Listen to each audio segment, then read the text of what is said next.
শহীদ শরীফ ওসমান হাদি একটি নাম, একটি সাহস, একটি সত্যের প্রতীক।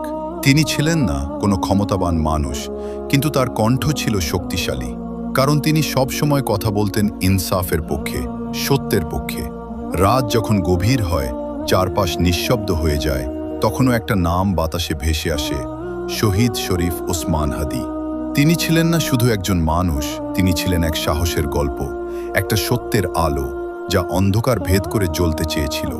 যেখানে অন্যায় ছিল সেখানে তার কণ্ঠ ছিল বজ্রের মতো, যেখানে মিথ্যা ছিল সেখানে তিনি ছিলেন সত্যের মতো দৃঢ়।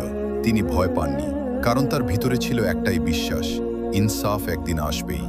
কিন্তু অন্ধকার কখনো আলোকে সহ্য করতে পারে না, তাই তাকে থামিয়ে দেওয়া হয়েছে, নৃশংসভাবে, নির্মমভাবে। কিন্তু তারা কি ভেবেছে একটা শরীরকে থামালেই একটা আদর্শ থেমে যায়? না, আজও তার কণ্ঠ ভেসে আসে প্রতিটি নীরব মানুষের ভিতর থেকে। আজও সে যেন বলে, চুপ থেকো না, সত্যের পক্ষে দাঁড়াও, অন্যায়ের বিরুদ্ধে লড়ো। আজও বিচার হয়নি, কিন্তু এই নীরবতা চিরদিন থাকবে না, কারণ একটা শহীদের রক্ত কখনো বৃথা যায় না। আমরা ভয় পাবো না, আমরা থামবো না, আমরা ইনসাফ আদায় করেই ছাড়ব।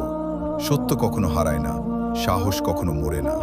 আপনি যদি শহীদ শরীফ ওসমান হাদি ভাইকে ভালোবেসে থাকেন, তাহলে ভিডিওটি লাইক, শেয়ার এবং সাবস্ক্রাইব করে সবার মাঝে ছড়িয়ে দিবেন। যুক্ত থাকুন সত্য প্র্যাকটিস চ্যানেলের সাথে। ধন্যবাদ।